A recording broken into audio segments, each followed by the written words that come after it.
Halo, Assalamualaikum warahmatullahi wabarakatuh. Para mahasiswa sekalian, ini adalah video pembelajaran mengenai mata kuliah konseling keluarga dan sekarang kita berada di pertemuan keempat. Video ini saya rekam untuk keperluan pembelajaran. Nah, hari ini kita akan belajar mengenai klasifikasi konseling dan juga etika-etika dalam konseling, terutama konseling keluarga itu sendiri. Nah, saya izin untuk share berbagi materi dengan Anda.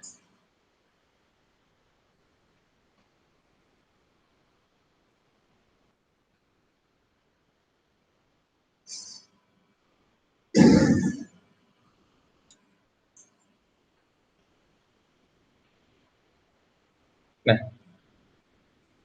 di pertemuan yang keempat ini, sebagaimana tadi saya sampaikan di depan, kita akan belajar mengenai pertama, mengenai klasifikasi konseling keluarga, dan kemudian pada poin kedua adalah etika konseling. Nah, mari kita mulai belajar mengenai klasifikasi konseling keluarga.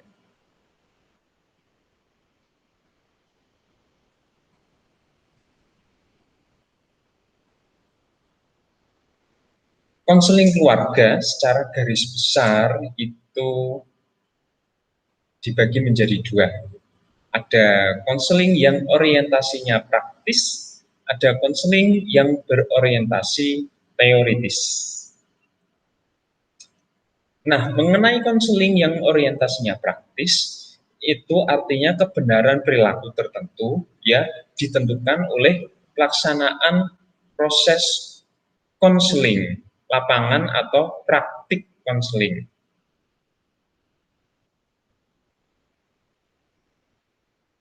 Jadi benar atau tidaknya, tepat atau tidaknya satu proses konseling, kebenaran perilaku tertentu yang ditunjukkan oleh klien atau konseli itu ditentukan oleh pelaksanaan proses praktik konseling.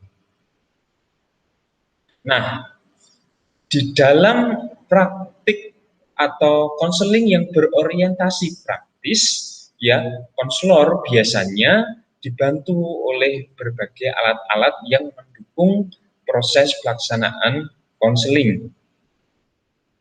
Di antaranya adalah perekam audio visual, one way mirror, tugas-tugas simulatif atau tugas simulatif maksud saya, dan juga catatan-catatan untuk membantu merekam, mencatat hal-hal penting, dan berbagai alat bantu yang lainnya.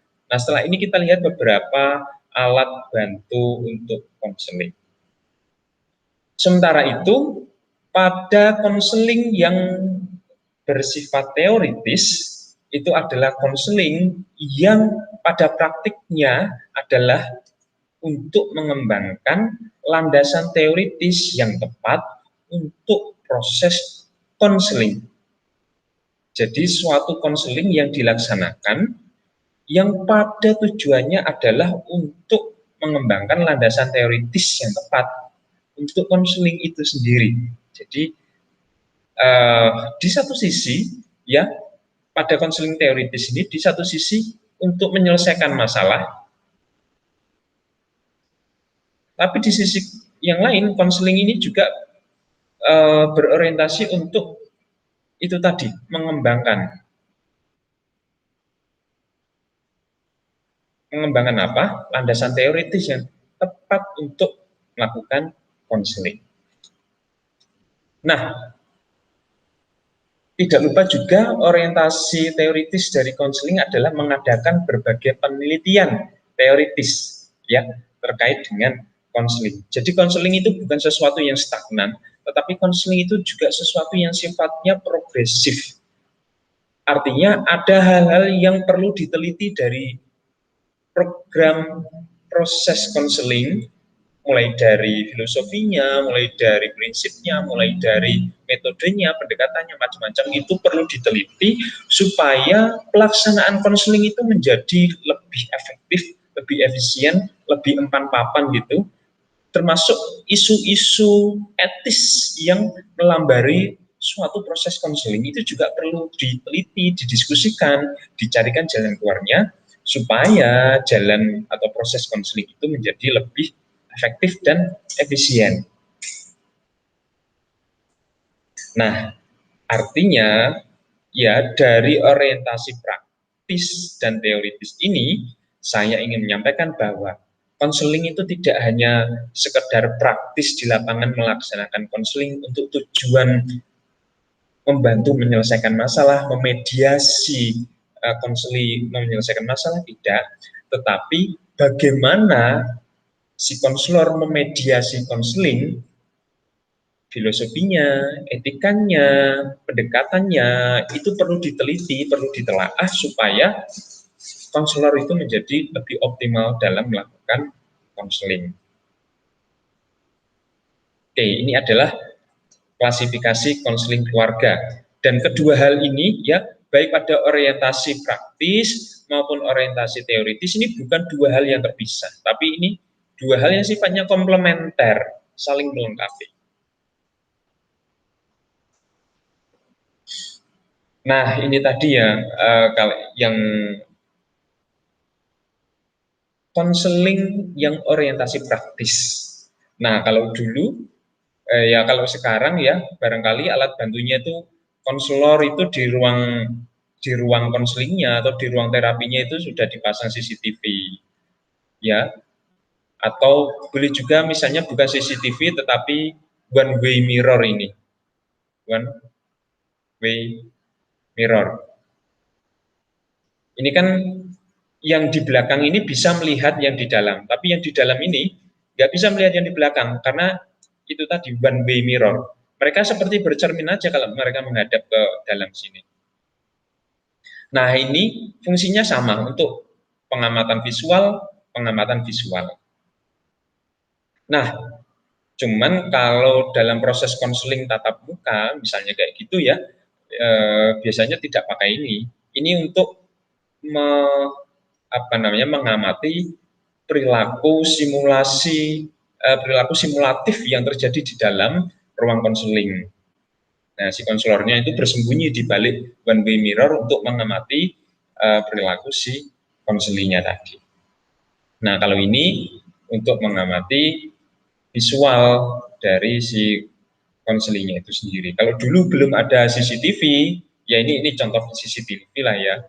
Kalau dulu belum ada CCTV ya pakai alat perekam, entah itu Walkman Handycam, terus kemudian kamera untuk merekam itu apa istilahnya yang zaman dulu itu ya, untuk mendapatkan rekaman audio visual.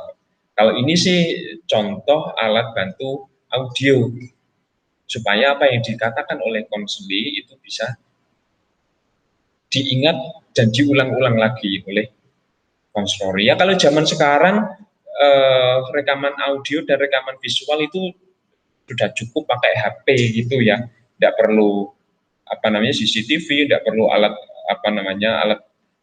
alat untuk mencatat audio semacam ini ya. Sekarang sudah lebih maju. Alat bantu konseling yang lain ya misalnya ada buku pencatat atau notebook dari konselor untuk mencatat poin-poin penting yang mungkin terlewatkan atau poin-poin penting yang muncul secara tiba-tiba. Ya kalau sekarang mungkin bukan notebook kayak gini ya, sekarang sudah notebooknya sudah yang merek Samsung atau merek Apple gitu ya. Oke. Okay. Nah, tidak hanya peralatan kecil-kecil ini. Ada alat bantu konseling yang sifatnya itu tidak langsung. Misalnya untuk menyamankan konseli di dalam ruang konseling itu, nah ini dikasih minuman welcome drink atau minuman untuk memecah suasana. Entah itu kopi, entah itu teh, entah itu minuman-minuman yang disukai atau si konseling merasa nyaman, merasa enak untuk meminum makanan atau snack misalnya. Oke. Okay. Selain itu, kalau Anda tengok pada beberapa ruang konseling atau ruang terapi, itu juga konselor itu menggunakan aromaterapi, parfum ruangan, atau apa sih, yang sekarang mereknya banyak sekali ya, untuk menggugah untuk mengarahkan mood dari konseli itu, supaya dengan menghirup bau aromaterapi ini moodnya bisa menjadi lebih tertata, tidak bad mood atau semacamnya. Nah, tidak hanya itu, ruang konseling itu sendiri pun bisa ditata sekozi mungkin ya. Kan enak sekali ya, bisa duduk nyaman di ruangan yang bagus semacam ini. Anda jangan membayangkan kalau ruang konseling itu seperti ruang konseling di sekolah Anda dulu, yaitu ruang konseling sekolah. Tetapi kalau konseling keluarga atau konseling pada umumnya, itu biasanya ruangannya cozy, ruangannya nyaman gitu, ber-AC, ada aromaterapi, ada welcome drink, ada suara-suara musik yang itu menyamankan ya, musik-musik suara alam atau musik musik klasik, atau suara, ya kalau orang Jawa suara gamelan atau suara suling Sunda gitu. Itu untuk menyamankan si konseling sebelum dan selama bahkan proses konseling berlangsung. Dan ada banyak alat-alat konseling yang itu bisa membantu proses konseling itu sendiri. Namun ini nanti juga terkait dengan etika konseling. Kalau kita menggunakan alat bantu konseling, entah itu HP untuk merekam, terus kemudian uh, alat mencatat, ya notebook, terus mau muter MP3 gamelan gitu, itu semuanya atas persetujuan si klien atau konseli itu sendiri. Misalnya kita mau merekam nih percakapan dengan konseling. Bapak Ibu, proses konseling ini akan saya rekam. Tapi itu pun juga atas persetujuan Anda. Bolehkah saya merekam proses konseling ini? Jika boleh akan saya rekam, jika tidak maka saya tidak akan merekam. Nah, jadi ada inform consent semacam itu. Kalau perlu tanda tangan. Nah, kenapa kok perlu untuk minta izin? Karena ya ini tadi terkait dengan etika konseling itu tadi. Nah, ini alat bantu konseling ini yang membantu proses konseling, praktik konseling, dan juga kaitannya nanti dengan etika konseling. Nah, ngomong-ngomong tentang klasifikasi konseling, kita juga bisa mengklasifikasikan konselor keluarga itu sendiri. Ada banyak aliran atau pendekatan dari konseling keluarga, mulai dari aliran psychodynamic, behavioral, pendekatan learning atau learning approach, kemudian small group, kemudian juga family system theory, dan juga existential. Selain 6 ini juga masih banyak sebenarnya, tetapi ya yang lumayan besar atau lumayan banyak penggemarnya, lumayan populer ini ada 6 pendekatan.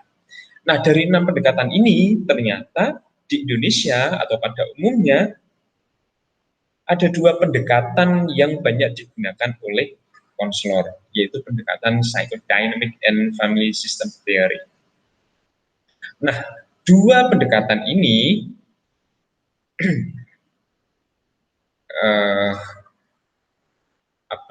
secara praktis seperti semacam membentuk kontinum gitu ya, kontinum dari A ke Z atau Z ke A. A ini biasanya untuk psikodinamika, Z ini untuk pendekatan yang teori sistem keluarga. Nah, ini kutub A, kutub Z, dan eklektiknya itu kutub M, katakanlah kayak gitu, atau titik tengahnya itu ya, titik M. Nah, dalam dalam ciri-cirinya ya, dari konselor atau konselor keluarga yang menggunakan pendekatan psikodinamika ya, biasanya mereka lebih banyak mengulas ya prinsip atau masalah-masalah yang sifatnya belief system dari individu maupun keluarga itu sendiri, dan juga banyak mengupas tentang ini tadi belief system, teman-teman.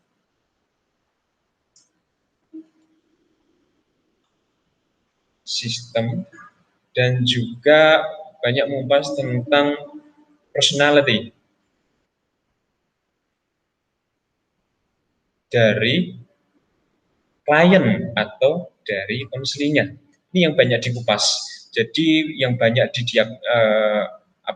proses diagnosisnya itu berusaha untuk masuk untuk mengupas bagaimana belief system keluarga itu, bagaimana belief system anggota-anggota keluarga itu, terus bagaimana personality dari anggota-anggota keluarga itu. Nah, diagnosisnya itu diarahkan ke sana untuk mengetahui problem dari keluarga tadi. Nah, ini pengumpulannya ya terhadap masing-masing anggota keluarga, tidak hanya satu keluarga, tidak satu keluarga, tetapi pengumpulannya orang per orang di dalam keluarga itu. Nah, kalau teori sistem keluarga, dia lebih fokus pada keseluruhan sistem dalam keluarga, baik dalam perubahan maupun dalam patologinya, dan perubahan dalam keluarga maupun penyakit dalam keluarga. Jadi kalau dalam teori sistem keluarga ini, ya, masalah itu dipandang sebagai gejala sosial interpersonal dari anggota keluarga yang maladaptif. Kemarin saya jelaskan bahwa teori sistem keluarga ini sifatnya keseluruhan, tidak hanya melihat dari anggota-anggota keluarga saja, namun juga tidak hanya melihat dari keluarga secara keseluruhan. Jadi keluarga itu dilihat sebagai satu kesatuan dari anggota-anggota keluarga di dalamnya. Keluarga tidak akan terbentuk keluarga tidak akan terbentuk kalau tidak ada anggota-anggota di dalamnya. Dan anggota-anggota di dalam keluarga itu tidak bisa dibaca as per individual, tetapi juga harus dibaca berdasarkan dalam konteks keluarganya tadi. Nah, itu dalam teori sistem keluarga. Jadi pandangannya beda ya. Kalau ini saya menamakannya teori sistem keluarga itu umum khusus. Kalau umum ini keluarga secara umum, nah khusus ini berarti dari anggota-anggota keluarga. Kita tidak bisa melihat dari anggota keluarganya saja, kita tidak bisa melihat dari satu keluarganya saja, ya, tapi kita melihat umum sekaligus khusus. Nah, kalau yang psikodinamika tadi analisisnya lebih diarahkan pada untuk memahami bagaimana belief system dari anggota-anggota keluarga tadi, terus kemudian juga personality dari anggota-anggota keluarga tadi untuk memahami masalah-masalah di dalam keluarga. Nah, setelah dipahami masalahnya baru nanti diselesaikan. Nah, setelah kita memahami klasifikasi konselor keluarga, yang tadi kita memetakan secara umum bahwa ada yang lebih ke psikodinamik, ada yang lebih ke teori sistem keluarga, maupun ada yang eklektik di tengahnya tadi yang menggabungkan antara sistem keluarga dan juga psikodinamika. Ya, sorry, saya kembali ke sini dulu.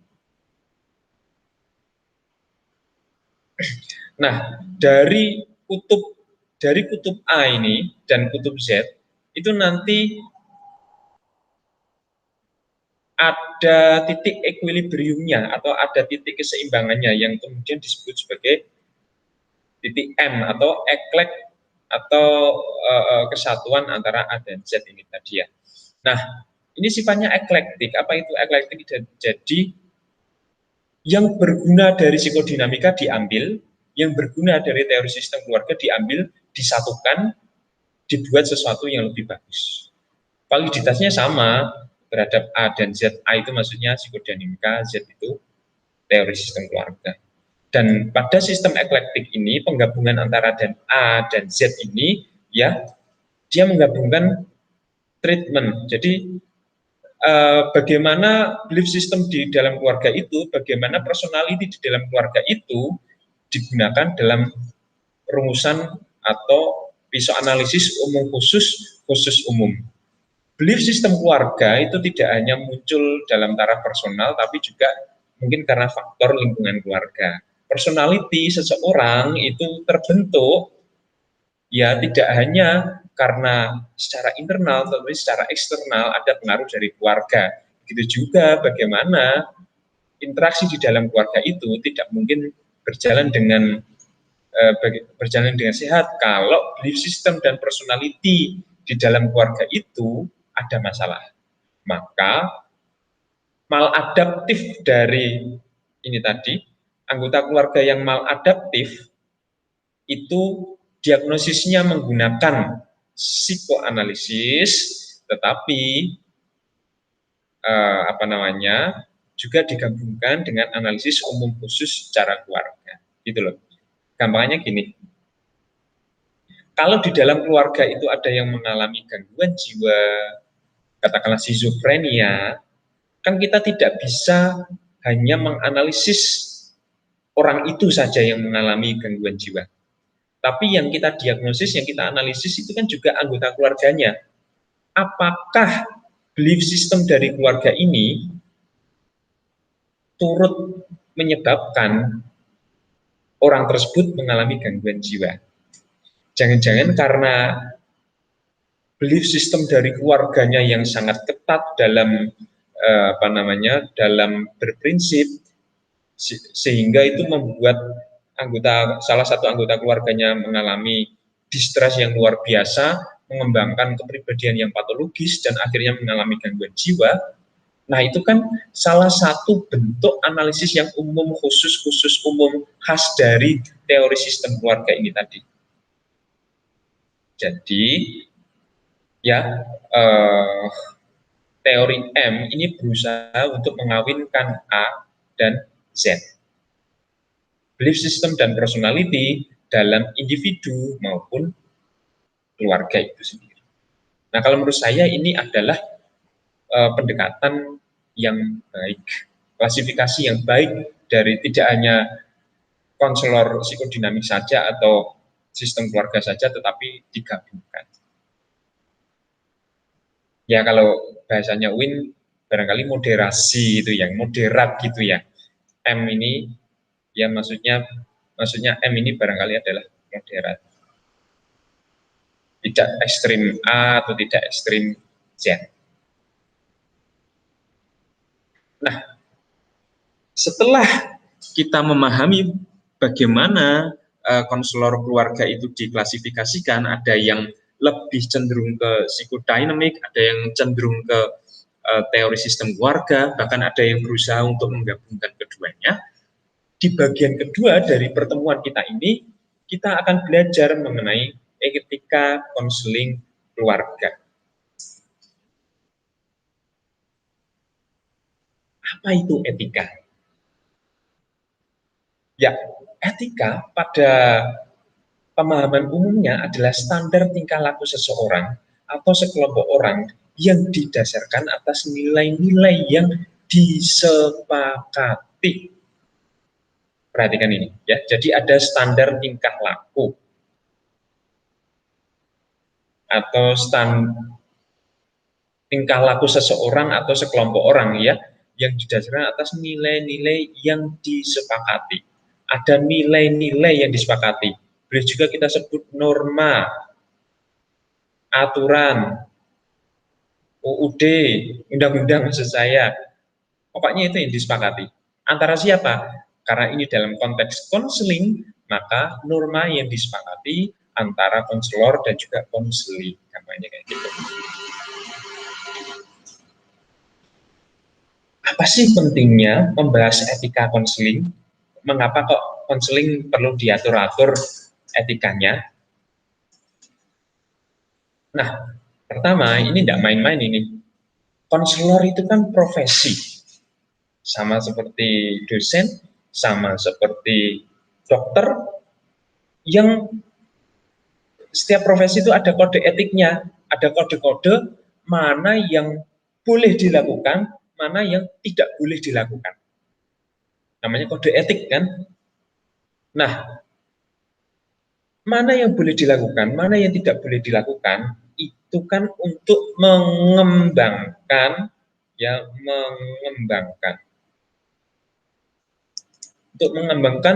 mengembangkan public trust, supaya kalau kita melakukan sesuatu secara benar, kalau konselor itu melakukan sesuatu secara benar, yang harusnya dilakukan ya dilakukan, yang tidak boleh dilakukan tidak boleh dilakukan, ya, terhadap konseling, maka itu akan menimbulkan public trust. Orang itu jadi percaya terhadap profesi konselor atau orang-orang yang melakukan konseling. Orang itu jadi percaya, oh ternyata konselor itu bisa membantu klien untuk memecahkan problem keluarganya dan bisa dipercaya dan masalahnya selesai, dan itu menjadi buah bibir di dalam masyarakat, misalnya kayak gitu.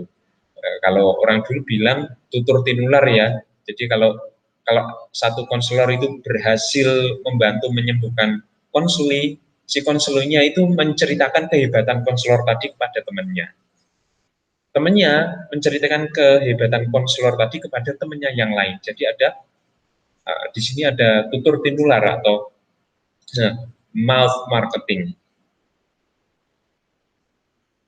Kemudian etika ini atau kode etik ini, ya, diperlukan untuk menghindari malpraktik. Kan sudah seperti dokter aja ya.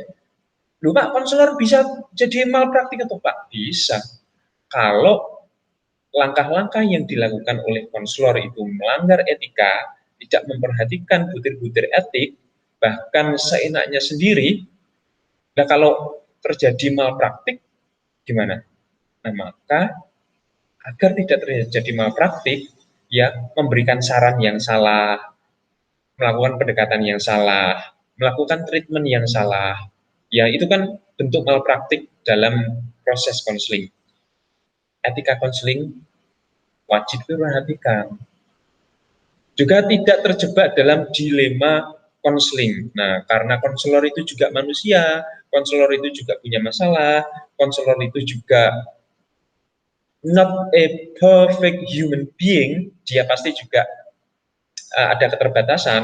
Maka ketika muncul dilema dalam konseling seperti counter transference,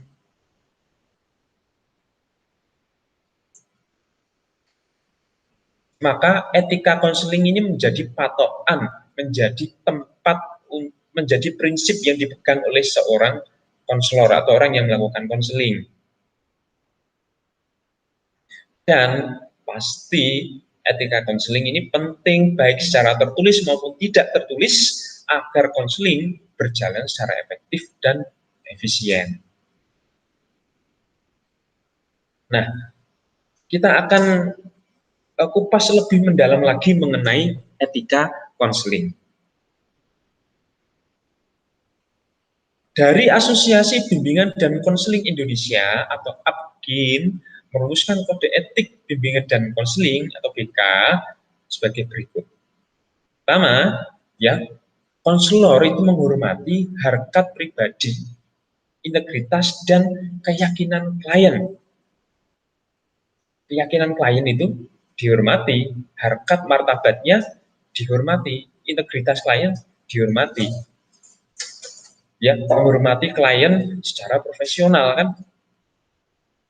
Kemudian juga dalam situasi konseling, selama proses konseling, ya, konselor itu menempatkan kepentingan klien di atas kepentingan pribadi si konselor itu sendiri. Ya, ketika proses konseling dilakukan.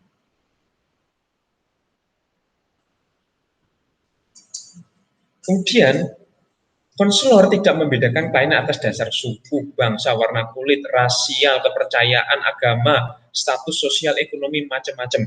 Konseli is konseli, dan seperti apapun konseli yang datang, dia wajib dimanusiakan, dijaga, dihormati, harkat pribadi, integritas, dan berbagai macam atribut kemanusiaannya itu wajib dihormati. Walaupun orang yang datang itu apa namanya secara muka itu memuakkan, atau mungkin dia punya bau badan, atau mungkin kaos kakinya itu sudah lama tidak dicuci, nah itu wajib dihargai. Atau mungkin dia dari orang status ekonomi yang lemah, maka whatever, tidak ada bedanya yang kaya maupun yang ekonomi lemah. Kemudian ya, konselor wajib, tidak hanya dapat ya, wajib menguasai dirinya. Konselor wajib mengontrol dirinya untuk selalu profesional. Perkataannya dijaga, tingkah lakunya dijaga, tetap fokus pada tujuan konseling, tidak melebar ke kanan kemari, gosipin si A, gosipin si B, membicarakan anting-antingnya konseling membicarakan anting-antingnya konseling yang seharga 100 juta. Kalau itu bukan bagian dari proses konseling, ya konselor wajib untuk menguasai dirinya. Kemudian konselor memperlihatkan sifat, selain tadi ya, selain mengendalikan diri ya, konselor memperlihatkan sifat-sifat yang rendah hati, sederhana, sabar, tertib, tidak selengean atau semaunya sendiri, dan percaya dan paham bagaimana hidup yang sehat. Nih, penting. Kalau misalnya Anda mahasiswa hukum, Anda pasti sudah pernah mendengar istilah sapu itu digunakan untuk menyapu, membersihkan lantai dari yang kotor menjadi bersih. Nah, kalau sapunya sendiri itu kotor, mana mungkin dia akan bersih untuk membersihkan lantai. Gitu ya. Dengan logika yang sama, kalau konselor itu sendiri hidupnya tidak sehat, mana mungkin dia bisa membantu orang lain untuk menyehatkan hidup orang itu, menyelesaikan masalah orang itu. Jadi, bagi seorang konselor, kalau konselor itu punya masalah, wajib untuk segera diselesaikan. Kalau bisa konselor itu hidupnya ya minim masalah. Ada masalah, ya bukan ditinggalkan, tapi diselesaikan. Kalau ada konflik, ya dirampungkan konfliknya, jangan sampai berlarut-larut. Nah, kalau konselor itu sendiri hidupnya semrawut, penuh konflik, terus kemudian tidak sehat, gaya hidupnya tidak seimbang, ya filosofi hidupnya kacau, maka saya kira itu juga bukan tipe yang tepat untuk menangani orang. Ya, sehat dimulai dari diri sendiri, kemudian ditularkan pada orang lain. Begitu juga kalau misalnya mahasiswa hukum tadi ya, sudah adil sejak dari diri sendiri, kemudian adil kepada orang lain. Bersih dari diri sendiri, kemudian turut membantu membersihkan hidup orang lain. Nah, gitu. Kemudian konselor terbuka terhadap saran atau pandangan yang diberikan kepadanya. Jadi karena konselor itu bukan malaikat, konselor itu bukan Tuhan, ya ada salah-salahnya ya. Jadi open mind juga lah dalam dosis tertentu untuk menerima kritikan, saran, pandangan dari klien pada konselor. As long as the advice is okay, it's accepted. terima saja. Tapi kita juga punya filter sebagai konselor profesional, kalau ternyata advice-nya itu berbahaya, advice-nya itu tidak konstruktif, justru misalnya malah nyinyir, ya itu tadi, ya konselor bisa menguasai dirinya. Kemudian juga dari Apkin melihat bahwa konselor itu harus memiliki tanggung jawab, wajib main, ya memiliki tanggung jawab baik terhadap lembaga, ya lembaga itu Apkin atau lembaga sekolahnya, lembaga kantornya, atau lembaga yang menaunginya, stakeholdernya, dan juga orang-orang yang dilayani, ya maupun pada profesinya. Harus memiliki tanggung jawab, karena konselor itu membawa nama baik lembaga juga, membawa nama baik profesi juga. Katakanlah Anda konselor dari PT perguruan tinggi A, maka kalau Anda berbuat buruk, berbuat tidak etis, maka lembaga Anda juga turut kena dampaknya, dan secara lebih luas orang menjadi tidak percaya lagi dengan profesi konselor. Nah kalau kayak gitu susah. Maka tanggung jawab menjaga nama baik dan semacamnya perlu untuk dijaga. Amanah. Kemudian 8, juga konselor mengusahakan mutu kerjanya setinggi mungkin atau semaksimal mungkin.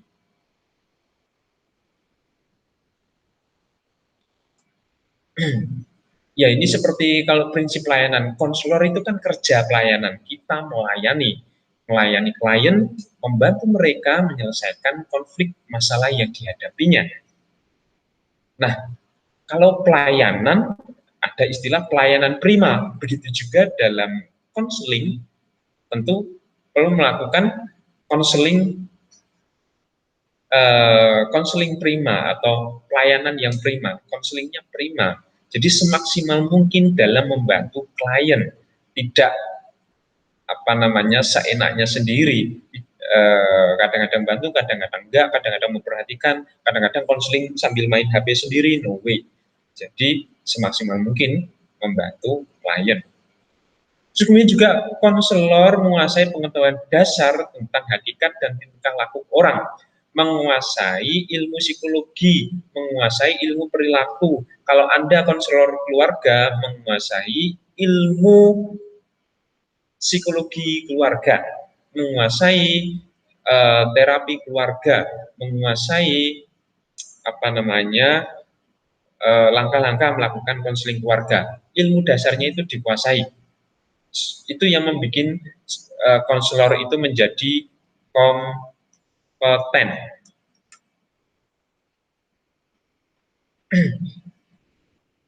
Semuanya, teknik dan prosedur layanan bimbingan, ya guna memberi layanan yang sebaik-baiknya, semuanya dikuasai. Maka secara formal, seorang konselor itu tidak cukup hanya S1, ya tetapi juga ada pendidikan lanjutannya. Baik S2 profesi psikologi maupun profesi konselor itu sendiri. Nah, kemudian ya, seluruh catatan tentang klien yang merupakan informasi yang sifatnya rahasia atau konfidensial, dan konselor itu harus menjaga kerahasiaannya.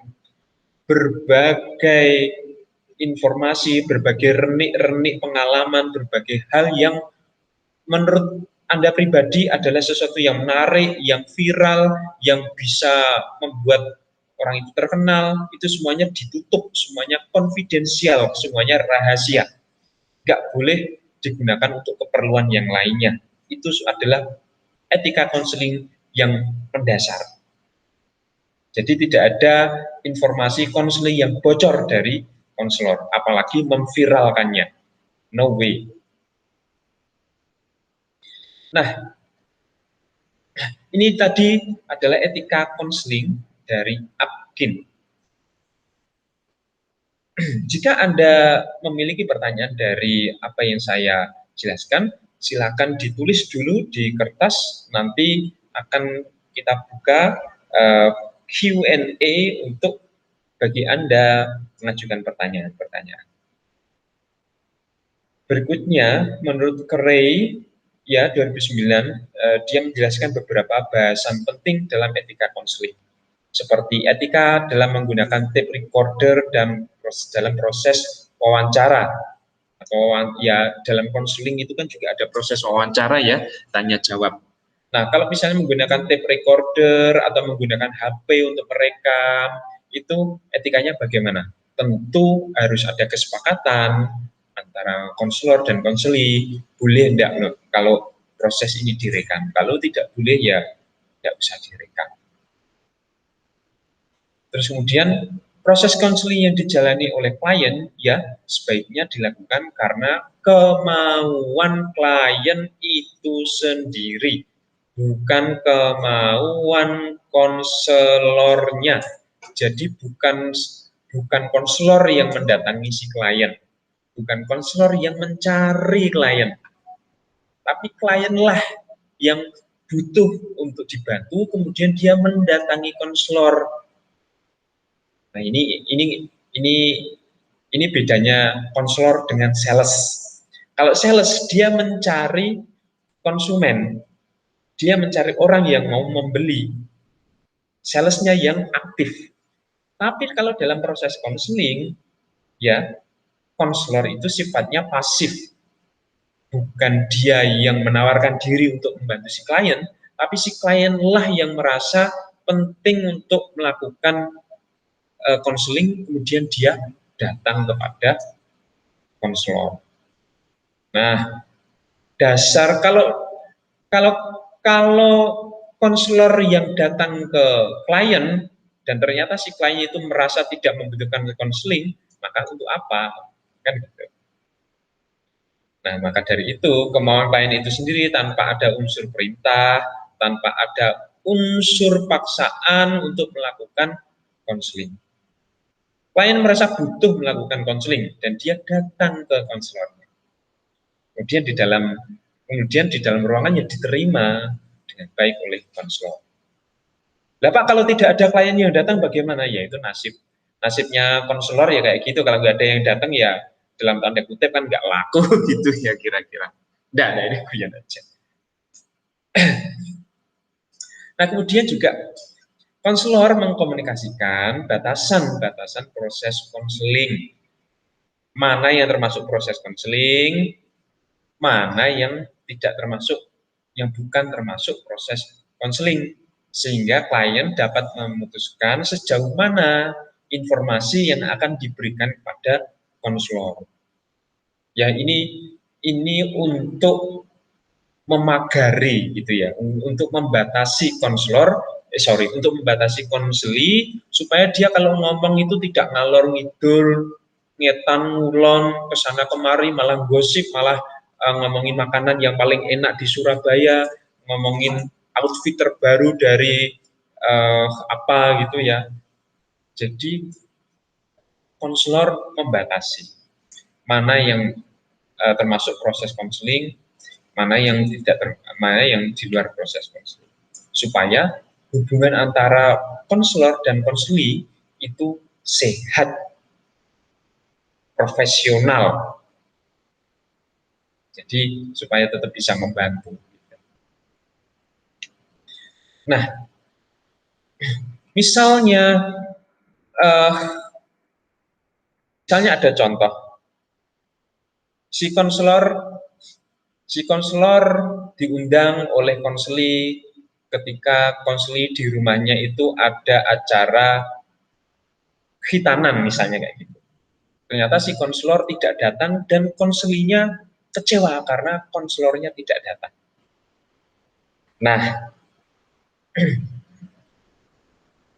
apakah konselor salah kalau misalnya si konselinya itu, apakah konselornya itu salah kalau dia tidak datang dalam acara khitanan? Nah,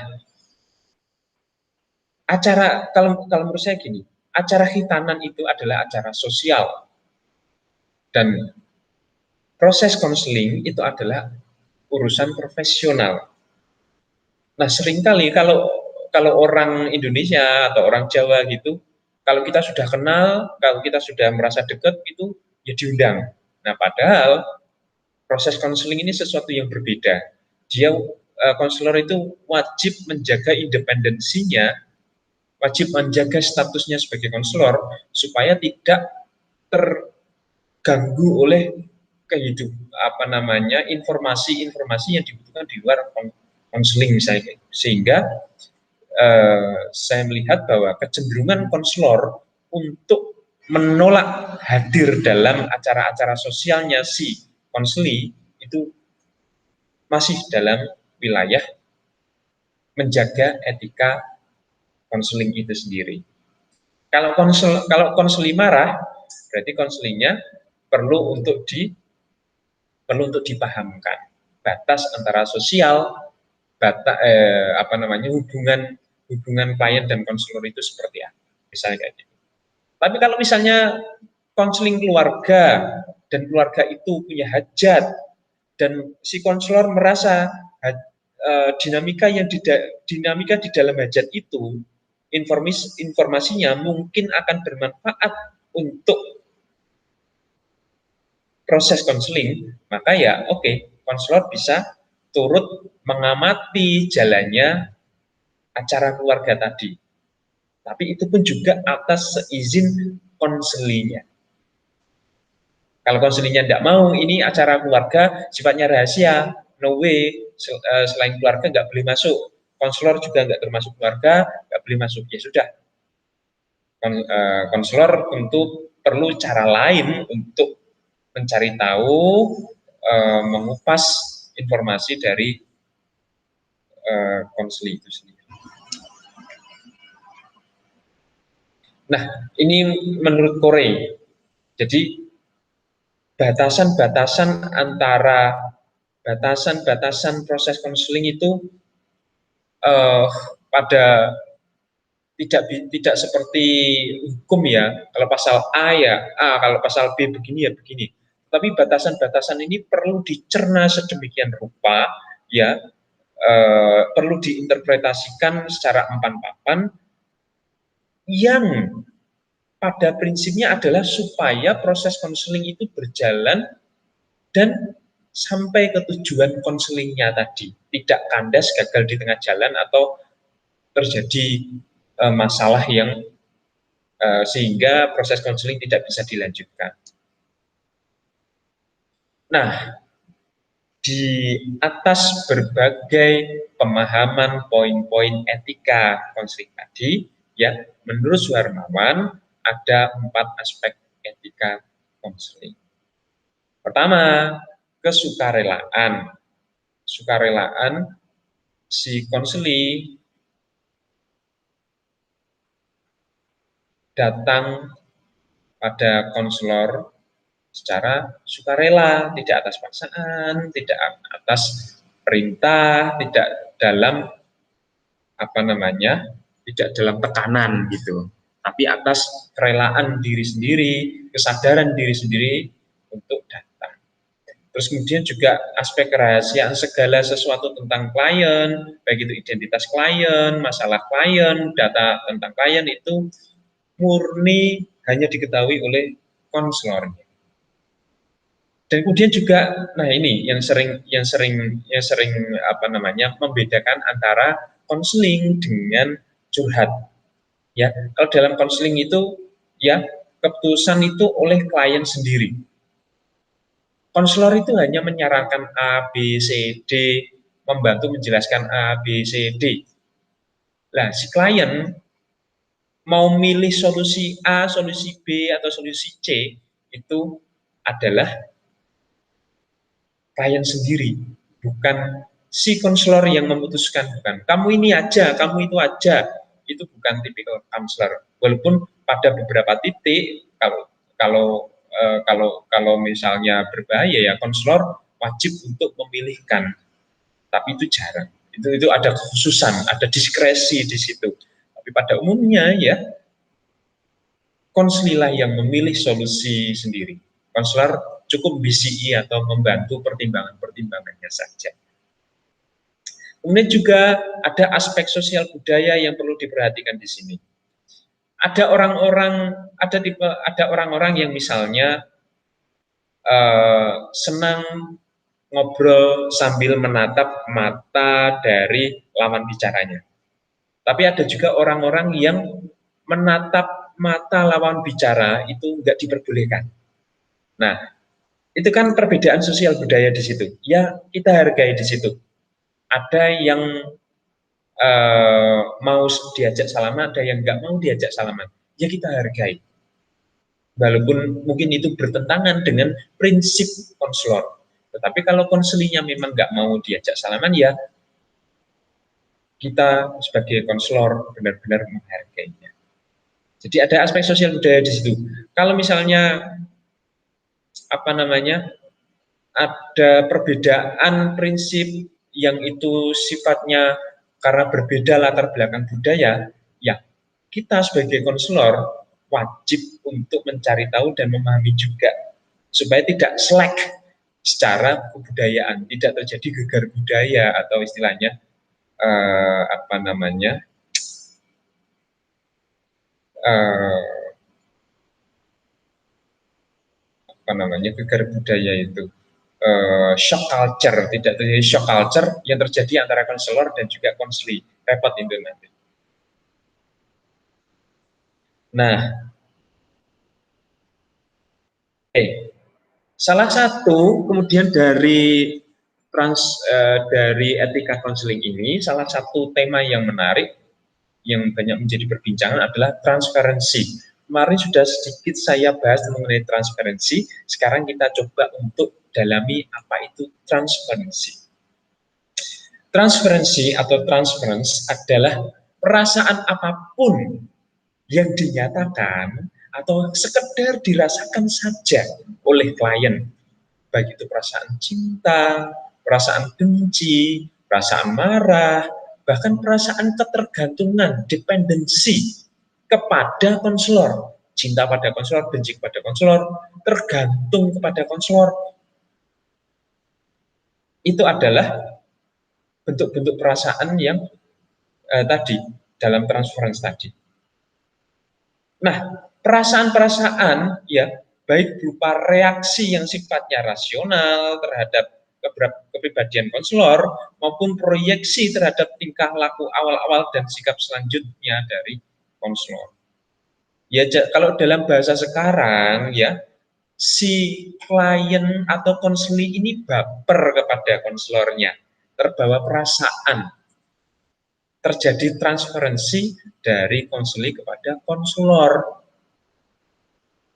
Nah, padahal walaupun konseling itu membahas sesuatu yang sifatnya emosional, konseling itu membahas sesuatu yang sifatnya perasaan, ya tetap ada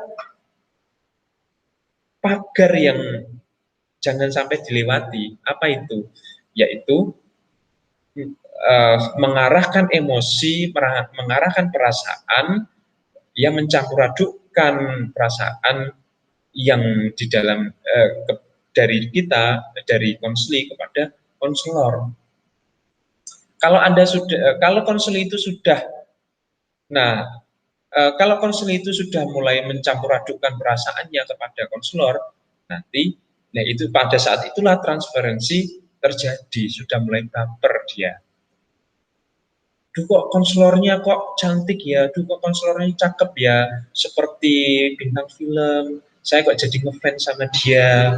Kalau nggak ketemu sama dia kok pengennya konseling lagi gitu. Nah itu akhirnya yang menjadi fokus dari konseling bukan menyelesaikan masalahnya, tetapi yang menjadi fokus dari konseling justru perasaannya kepada klien, kepada konselor. Atau bahkan klien ini merasa benci kepada konselor karena mungkin konselornya itu mengingatkan dia pada mantannya misalnya kayak gitu. Padahal jelas-jelas itu bukan mantannya. Nah ini baper atau transferensi gitulah ya. Bagaimana transferensi terjadi?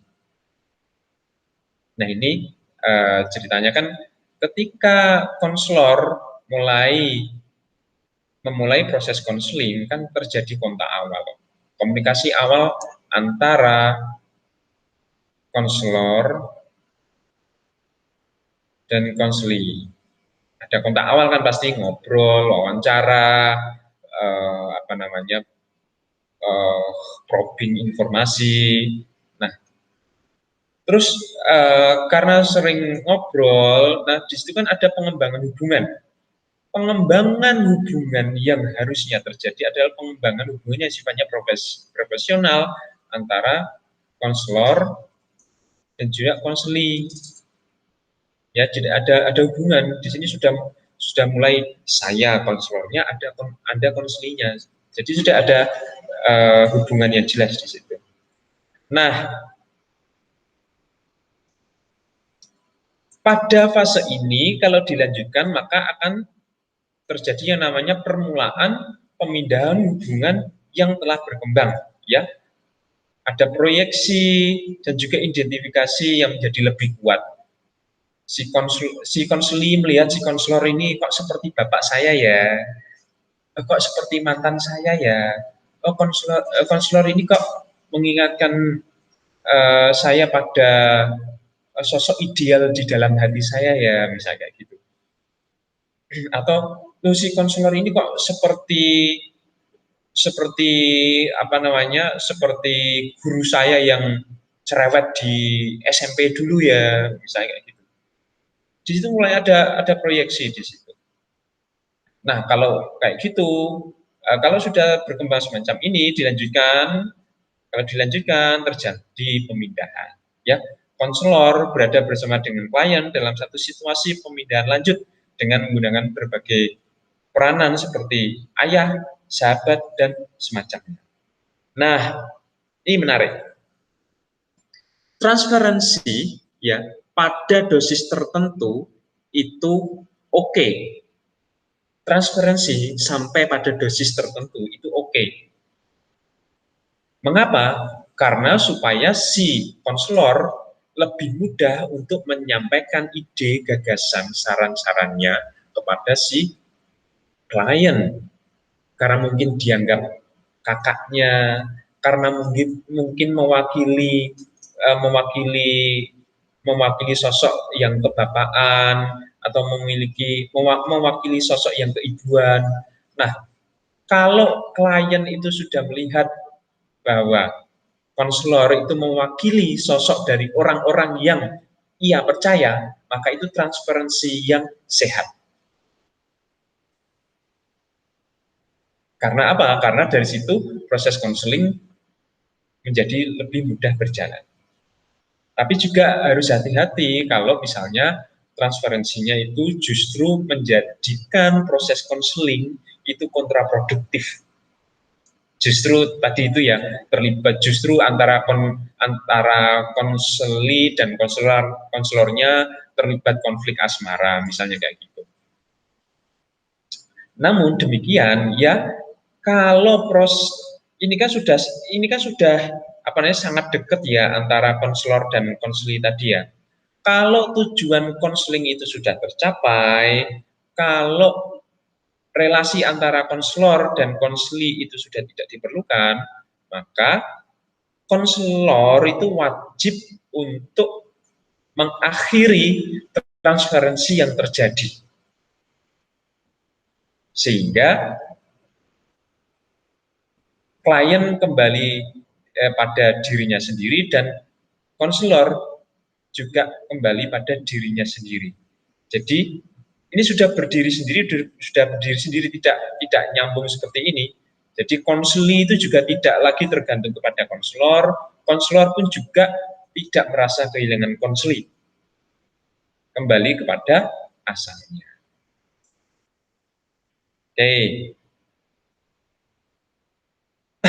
Menurut Benyamin, beberapa gejala transference itu misalnya kalau konseli itu sering mengajukan pertanyaan-pertanyaan yang sifatnya pribadi. Sudah nikah apa belum, Pak Konselor? Pak Konselor, tadi makan siangnya pakai apa? Gitu. Setelah 1 atau 2 kali pertemuan, konselor sangat menguji pribadi dan pekerjaan konselor. Oke. Konselor meminta konselor mengubah jadwal pertemuan agar sesuai dengan jadwal konselor. Ya pada titik tertentu it's okay, tetapi perlu diperhatikan konteksnya nanti. Kemudian konselor itu membawakan hadiah buat konselor, sudah sudah mulai dekat gitu ya, sudah mulai baper gitu ya, transparansi. Kemudian juga konselor secara berulang-ulang mengundang konselor untuk menghadiri acara-acara sosial dan merasa ditolak bila konselor menjelaskan tentang adanya pemisahan yang tegas antara pekerjaan profesional dan kehidupan sosial. Ini tadinya seperti saya contohkan. Ini tidak harus selalu kayak gini. Kalau misalnya itu konseling keluarga dan keluarga itu bikin acara dan konselor boleh hadir di situ, ya berarti silakan hadir, karena acara keluarga tadi bisa jadi adalah salah satu ajang bagi konselor untuk memahami dinamika di dalam keluarga. Kemudian juga konseling meminta konselor untuk memecahkan masalah konseling. Nah, ini sudah mulai dependen ini. Padahal tujuan dari konselor adalah supaya tujuan dari konseling adalah supaya si konselor itu membantu konseling, membantu saja supaya konseling bisa mengambil keputusan sendiri, menyelesaikan, memecahkan masalahnya sendiri. Bukan konselor yang memecahkan masalah, tapi konseling yang memecahkan masalahnya sendiri. Kemudian juga konseling sering menanyakan sesuatu di luar keahlian konselor. Hobinya apa? Ya terus Pak konselor, apakah bisa membantu saya benerin lampu di rumah saya yang mati? Misalnya kayak gitu. Apakah Pak konselor juga bisa mijitin? Ini bau saya kok kayaknya pegel-pegel, misalnya kayak gitu. Kemudian juga konselor sering mengatakan bahwa konselor mengingatkan dia pada seseorang. Anda kok mirip mantan saya, Anda kok mirip seperti bapak saya yang sudah meninggal, dan seterusnya. Konselor juga mengalami kesulitan mengatur batas-batas fisik dan berusaha menyentuh konselor serta secara tidak tepat di setiap akhir pertemuan. Ya, misalnya konselornya nggak mau diajak salaman, tapi konselornya nekat minta salaman, misalnya kayak gitu. Atau misalnya konselornya terbiasa cipika-cipiki, ini konselornya nggak mau cipika-cipiki. Nah, ini konselornya mulai melampaui batas-batas fisik antara konselor dan konselor. Kemudian juga konselor mengalami kesulitan untuk mengakhiri pertemuan dan terus-menerus berusaha mengajak konselor meneruskan percakapan. Nah, ngomong ngalor ngidul kayak gitu, curhat, nggak tahu kemana. Padahal juga konselor itu juga punya waktu dan kesibukan yang lainnya, tidak hanya dengan konseling saja. Nah, ini konselor wajib menguasai bagaimana cara untuk menutup percakapan dengan konseling yang omongannya kesana kemari semacam itu. Kemudian juga konseling menceritakan kepada konselor tentang detail-detail yang sangat pribadi atau intim dari kehidupan pribadinya, yang itu mungkin tidak diceritakan kepada orang lain, tetapi itu diceritakan kepada konselor.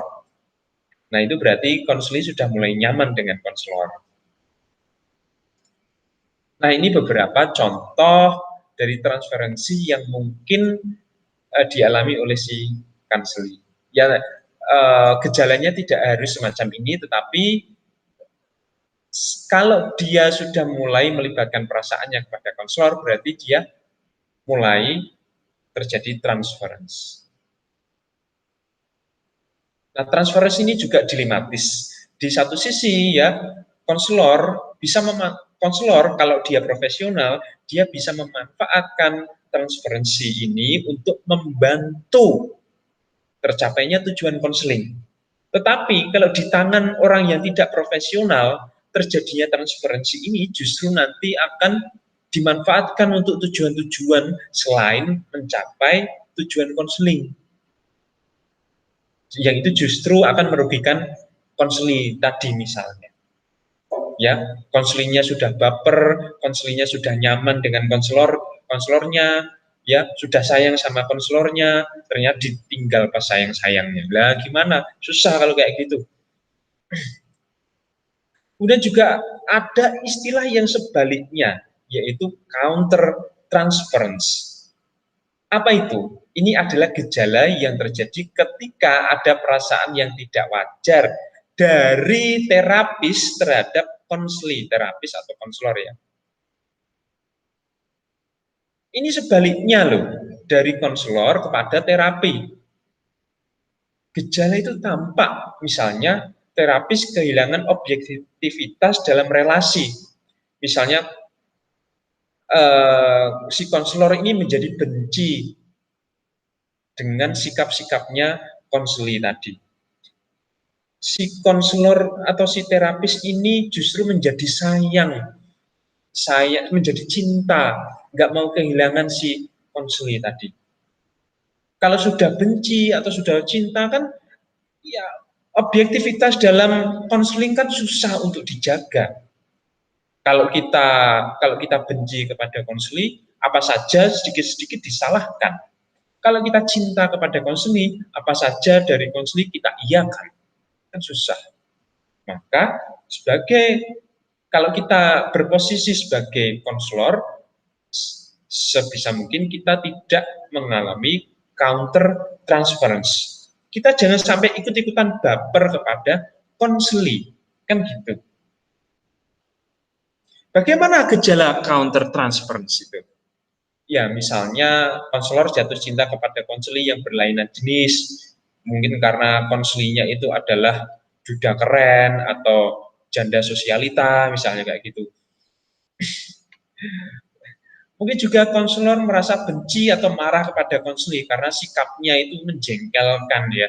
Tapi harusnya konselor itu tidak, walaupun itu sikapnya itu negatif sekali, konselor tidak perlu untuk ikut-ikutan jengkel. Konselor merasa gelisah karena konseli menyinggung suatu hal yang bagi dirinya sendiri merupakan persoalan. Nah, ini tadi konselornya itu juga punya persoalan dan ternyata persoalannya si konseli ini sama dengan persoalan yang sedang dihadapi oleh si konselor itu sendiri. Nah, kan akhirnya konselornya menjadi gelisah. Oh, saya sendiri punya masalah kayak gitu, kok Anda datang kepada saya membawa masalah kayak gitu, gimana? Anda punya utang, Anda mau utang sama saya, lah utang saya belum terbayar juga, kan susah. Nah, kalau Anda mau konsultasi kepada, kalau Anda mau utang kepada seseorang, ya Anda pastikan kalau yang akan Anda utangi itu nggak punya utang juga. Kalau yang Anda utangi itu punya utang, ya susah. Begitu juga dengan konselor. Anda sebagai konselor, Anda sudah harus beres dengan diri Anda sendiri. Anda harus membereskan masalah-masalah di dalam hidup Anda. Sehingga ketika ada konseli datang kepada Anda, itu tidak menjadi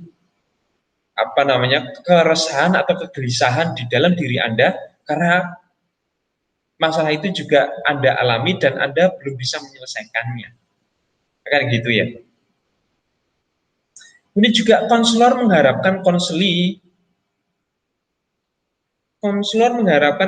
sering menghubunginya karena konselor mendapatkan semacam kepuasan pribadi dari pertemuan dengan konselinya. Mungkin karena konselinya cakep atau cantik, atau mungkin karena konselinya itu enak diajak ngomong, karena konselinya begini begitu, sehingga justru konselornya yang baper sehingga pengen ketemu sama konselinya. Kemudian konselor mengharapkan konseli menerima semua nasihatnya karena konselor cenderung ingin menguasai orang. Ini dia, konselor itu tidak boleh punya kecenderungan cenderung menguasai konselor. Minimal ketika dia memakai identitas konselornya, tidak boleh dia cenderung menguasai orang. Karena tugas konselor itu bukan supaya nasihatnya itu diterima semua oleh konselor, tapi supaya konselor itu bisa melihat permasalahannya secara jernih, kemudian, sorry, saya salah ngomong, supaya konseli itu bisa melihat permasalahan dalam hidupnya itu secara jernih, kemudian konselor itu membantu merumuskan beberapa nasihat, beberapa solusi, beberapa jalan keluar. Konselinya nanti yang memilih jalan keluar yang mana yang terbaik untuk hidupnya, bukan dipilihkan oleh konselor.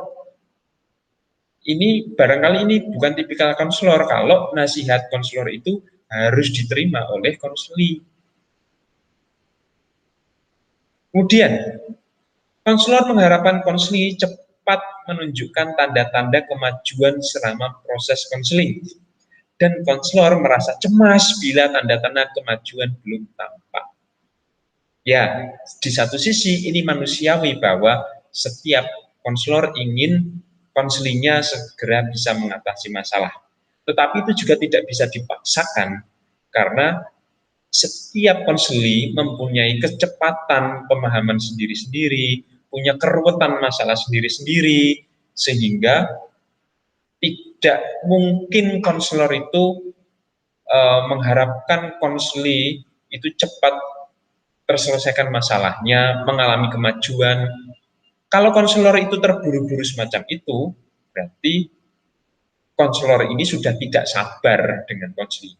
Dan ketidaksabaran dalam melakukan konseling itu juga bentuk dari counter transference.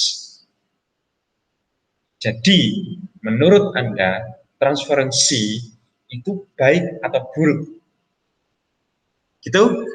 Sampai di sini dulu penjelasan saya pada pertemuan keempat ini. Jika ada pertanyaan dari Anda untuk saya, silakan ditanyakan melalui media yang sudah kita sepakati. Terima kasih, sampai jumpa di pertemuan berikutnya. Assalamualaikum warahmatullahi wabarakatuh.